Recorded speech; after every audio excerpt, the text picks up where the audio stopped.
10e aventure, comment Renard trouva la boîte aux oublis, et comment Primo, ordonné prêtre, voulut sonner les cloches et chanter la messe, ce que l'on estima fort étrange.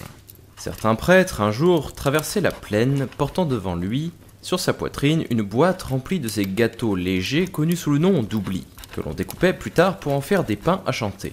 Au bout de la plaine était une haie. Le prêtre, en la traversant, avait laissé tomber la boîte aux oublis et ne s'en était pas aperçu. Renard arrive, trouve la boîte et l'emporte à travers champs. Quand il se vit dans un endroit écarté, « Voyons, dit-il, ce qu'il y a dedans. » Il ouvre, trouve plus de 100 oublis et les mange, toutes à l'exception de 2, qu'il garde pliées en double entre ses dents. Il n'eut pas fait 20 pas qu'il aperçut Dent Primo venant à lui d'un pas rapide, comme s'il le reconnaissait. « Renard, dit-il, sois le bienvenu. Et vous, Dent Primo ? Dieu vous garde et vous donne bonjour. Peut-on savoir d'où votre seigneurie accourt si vite ? Je viens du bois où j'ai chassé longtemps sans rien trouver. Mais que portes-tu donc là ? De bons et beaux gâteaux d'église, des oublis. Des gâteaux ? Ah, cher ami, partageons, je te prie. Je vous les donne. Et je vous les donnerai quand même, ils vaudraient 500 livres. Primo, ayant mangé les oublis de grand cœur. Renard, sais-tu que ces gâteaux sont fort bons ? En as-tu d'autres ? Non, pour le moment. Eh bien, j'en ai regret, car par Saint-Germain et l'âme de mon père, je sens une faim horrible. Je n'avais rien mangé aujourd'hui, et malgré tes oublis, je me sens prêt à défaillir. Prenez, dit Renard, un peu de courage. Vous voyez là-bas ce moutier ? Allons-y, nous y trouverons autant d'oublis que nous voudrons. Ah, cher ami Renard, s'il en était ainsi, j'en serais reconnaissant toute ma vie. Laissez-moi faire et vous allez être content, je le promets sur ma tête. Marchez devant, je suivrai. Il court et bientôt arrive devant le moutier qui desservait le prêtre à la boîte d'oublis. La porte était fermée. Il creuse la terre sous les degrés de l'entrée et pratique une ouverture. Les voilà dans l'église. Sur l'autel se trouvaient les oublis, recouvertes d'une blanche serviette. Enlever le linge et dévorer les gâteaux fut pour Primo l'affaire d'un instant. En vérité, frère Renard, ces gâteaux me plaisent beaucoup. Mais plus j'en ai mangé et plus j'ai souhaité d'en manger encore. Quelle est cette huche là près ? Ne contiendrait-elle pas quelque bonne chose ? Voyons, ouvrons-la. Je ne demande pas mieux. Ils vont à la huche, Primo, le plus fort et le plus avide, en brise la fermeture. Ils y trouvent du pain, du vin et de bonne viande. Dieu soit loué, dit Primo. Cela vaut encore mieux que les oublis. Et nous avons de quoi faire un excellent repas. Tiens, Renard, va prendre la nappe de l'autel, étends-la ici et apporte-nous du sel. L'honnête homme que ce prêtre pour avoir si bien garni la huche. Mangeons ce que Dieu nous envoie. Parlant ainsi, Primo tirait les provisions. Elles furent posées sur la nappe, et, tranquilles comme dans leur propre demeure, les deux compagnons s'assirent et mangèrent à qui mieux. Mais si Renard ne jouait pas un mauvais tour à Primo, il en aurait eu une honte mortelle. « Cher ami, dit-il, je suis ravi de vous voir en si bon point. Versez et buvez, nous n'avons personne à craindre. »« Oui, buvons, répond Primo. Il y a du vin pour 3. » Cependant, à force de hausser le bras, la tête de Dent Primo s'embarrasse. Et Renard, tout en se ménageant, continuait à l'exciter. « Ça, disait-il, nous ne faisons rien. Vous buvez à trop petits coups. Je ne vous reconnais pas. »« Comment ? Je lampe sans arrêter, répond l'autre en bégayant. Fais-moi raison, mon cher, mon bon ami Renard. Je veux boire plus que toi. Oh, vous n'y arriverez pas. Moi, songez que j'ai 10 coups en avance. Ah, Renard, tu ne dis pas la vérité. Tiens, toi, mieux boire que moi ? Je viderai plutôt les 2 coupes à la fois, la tienne et la mienne. Renard faisait semblant de boire, mais laissait couler le vin dans ses barbes. L'autre n'y voyait plus rien. Il buvait toujours, les yeux hors du front, rouges comme 2 charbons embrasés. Il n'est pas de rêverie qui ne lui passe par la tête. Tantôt il se croit le roi noble entouré de sa cour, au milieu de son palais. Tantôt il pleure ses vieux méfaits et se déclare le plus grand pécheur du monde. « Renard, dit-il, j'ai une idée. Dieu, en nous conduisant ici, doit avoir eu ses desseins sur nous. Si nous allions à l'autel chanter la messe. Le missel est ouvert, les robes du prêtre sont à côté. J'ai appris à chanter quand j'étais jeune et tu vas voir si je l'ai oublié. Mais, dit Renard, il faut avant tout se garder de sacrilège. Pour chanter à l'autel, on doit être prêtre, ou pour le moins clerc. En vérité, tu as raison, Renard, mais on y pourvoira. Ne pourrais-tu me faire la couronne qui me manque ? D'ailleurs, On peut renoncer à la messe, je n'ai pas besoin d'être tonsuré pour dire vigile et vêpres. Non, mais pourtant il vaudrait mieux te donner tout de suite les ordres. Moi, je puis fort bien le faire, car au temps passé j'ai étudié pour être prêtre, et je suis au moins un diacre. Si donc je trouvais un rasoir, je te couronnerais, je te passerais l'étole au cou et je te déclarerais prêtre, sans avoir besoin de notre Saint-Père le Pape. En attendant, dit Primo, rien ne nous empêche de chanter les vêpres.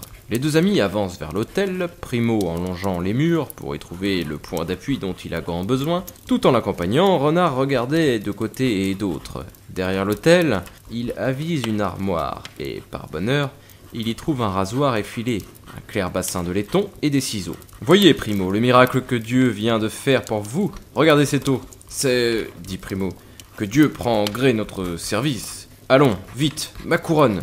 Décidément, je veux chanter la messe. Il s'étend sur les dalles et Renard, lui tenant d'une main la tête, verse de l'autre l'eau du bassin. Primo supporte tout sans broncher, et Renard, profitant de sa bonne volonté, lui élargit la couronne jusqu'aux oreilles.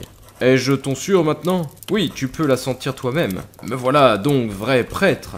Allons tout de suite, la messe. Commençons. Mais auparavant, il faut sonner les cloches. Laisse-moi faire. Il va aux cloches, saisit les cordes et se met à sonner à glas et à carillon. Renard est pris alors d'une telle envie de rire que la mort de tous ses parents ne la lui aurait pas ôté. Il se cache comme il peut sous les barbes de son manteau et lui crie « Bon, plus fort, toujours plus fort !» Mais il faut prendre les deux cordes ensemble, les clochettes ne font pas leur office. Est-ce mieux comme cela ? Oui, maintenant, à l'autel. Je vais vous aider à passer l'aube et l'aumus, la ceinture, le fanon et l'étole. Puis entre ses dents, comme il chantera tout à l'heure autrement, quand on va lui caresser d'une autre façon les côtes. Primo la chasuble sur le dos, monte à l'autel, ouvre le missel, tourne et retourne les feuillets. Il pousse des hurlements qu'il regarde comme autant de traits mélodieux. Cependant, Renard, croyant le moment arrivé de déguerpir, se coule sous la porte par le trou qu'il avait pratiqué, rejette la terre qu'il en avait enlevée, ferme l'ouverture et laisse Primo braire et hurler tout à son aise. Or, comme on le pense bien, le son des cloches arrive au presbytère. Le prêtre étonné saute à bas de son lit, approche du feu, la chandelle qu'il allume, pèle Gilles, son clerc, son chapelain et sa femme, se munit d'un levier, prend la clé du moutier, ouvre la porte et s'avance avec inquiétude. La dame s'arme d'un pilon, le chapelain d'un fouet et le clerc d'une massue, qui lui donne quelque chose de l'air et de la démarche d'un énorme limaçon. Le prêtre fut le premier à distinguer devant l'autel d'où partaient les cris un personnage tonsuré, enchasublé, dont il ne peut reconnaître les traits. Il recule, il revient à plusieurs reprises, enfin, il s'imagine avoir affaire au diable et se sent pris d'une telle épouvante qu'il en perd connaissance. La prêtresse pousse les hauts cris et le clerc se sauve dans la ville en criant de toutes ses forces. « Alarme, alarme! Les diables sont entrés dans le moutier, ils ont tué monsieur le curé et nous avons eu grand peine à nous sauver. » Les vilains, réveillés en sursaut, se lèvent, s'habillent et tous se portent vers le moutier. Il fallait les voir alors. L'un a endossé son haubert de cuir, l'autre a coiffé son vieux chapeau de fer enfumé. Celui-ci a tiré du fumier sa fourche encore humide. Celui-là s'est fait accompagner de ses chiens, d'autres brandissent des épées rouillées, dressent des bâtons, des fléaux, agitent des haches, des massues.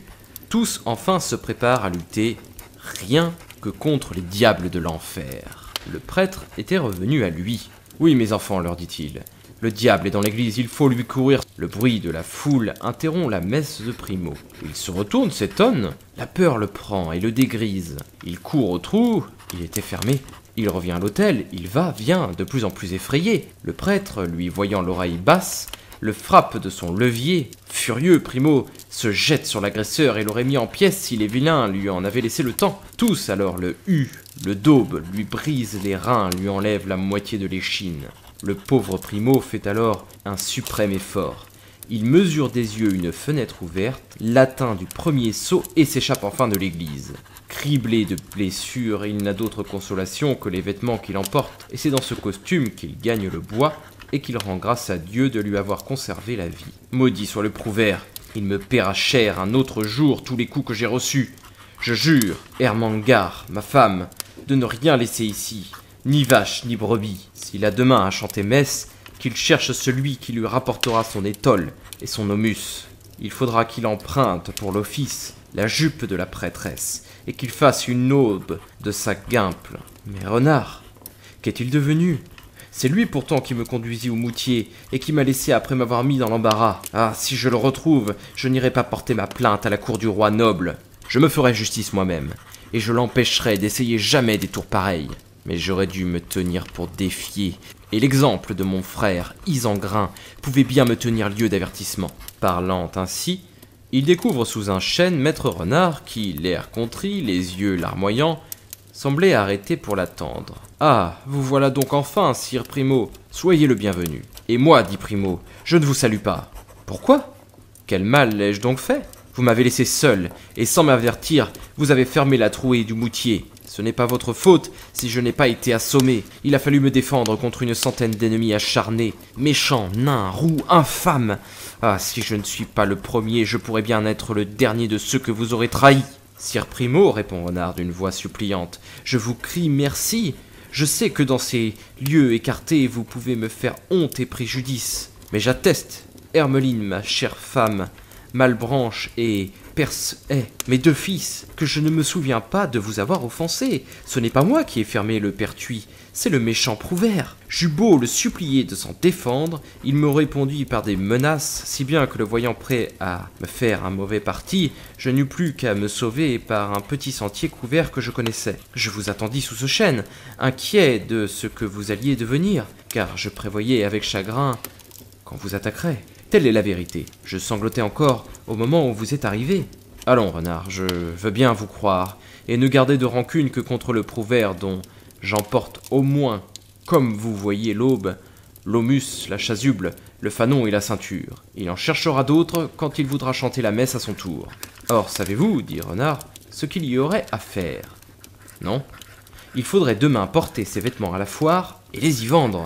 Fût-ce au Prouvaire lui-même, s'il s'y présente. Voilà qui est bien pensé, dit Primo. Mais d'abord, reposons-nous, car je suis gravement meurtri et harassé. Quand nous aurons bien dormi, nous parlerons de la foire. Nous y porterons les habits, et nous en aurons, j'imagine, assez bon prix. Je le crois comme vous, répondit Renard. Et qui sait si nous ne trouverons pas moyen de nous venger de ceux qui vous ont tant maltraité, pour vous punir de votre zèle au service de Dieu.